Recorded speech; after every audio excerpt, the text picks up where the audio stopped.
And hello for the second part for the integrating components into PLC systems that you have sent me details provided in the pictures. It seems that we have specific requirements for integrating current transformer, voltage transformer, and potential transformer into your PLC system, as well as remotely controlling a high voltage breaker and monitoring its status.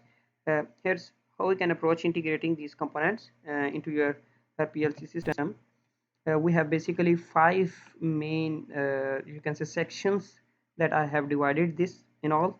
And first one is current transformer, voltage transformer, and potential transformer integration.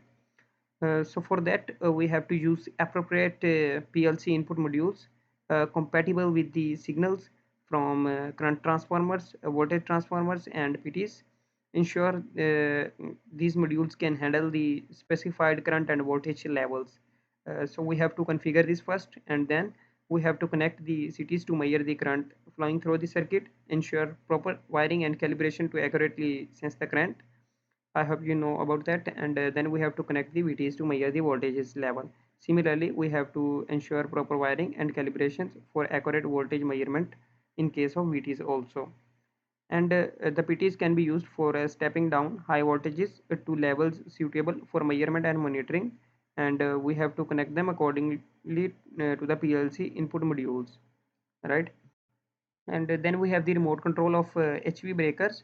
We have to utilize PLC digital output modules to control the HV breaker remotely, and these modules should be capable of handling the required voltage and current levels for operating the breaker basically.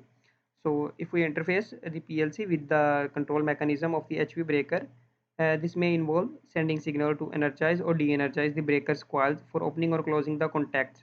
So basically it's making the circuit open or close, or making the contacts open or closing just by sending the signals.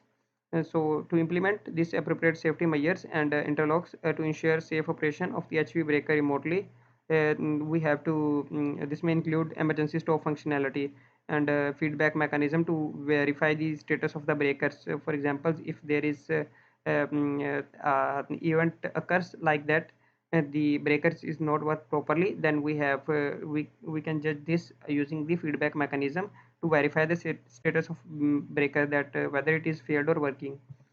And then we have to monitoring the breaker status, that is I'm talking about the HV breaker. So to incorporate PLC input modules to monitor the status of HV breaker, these modules should be able to detect whether the breaker is open or closed. So to interface the PLC with sensors or switches installed on the breaker to provide feedback on its status, this information can be used for real-time monitoring and control within the PLC program using the signals.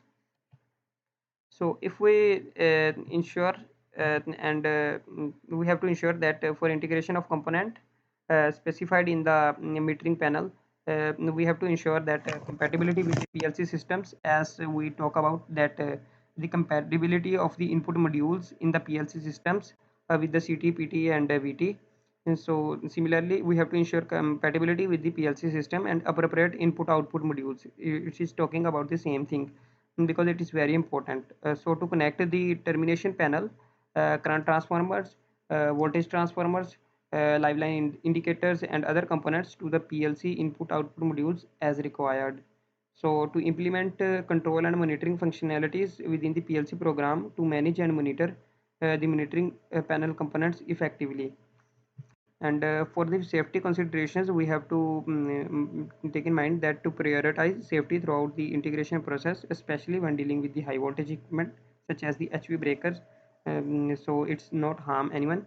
So to adhere to relevant safety standard and guidelines for electrical installations and PLC programming, and to perform throughout testing and validation of integrated system to ensure safe and reliable operations.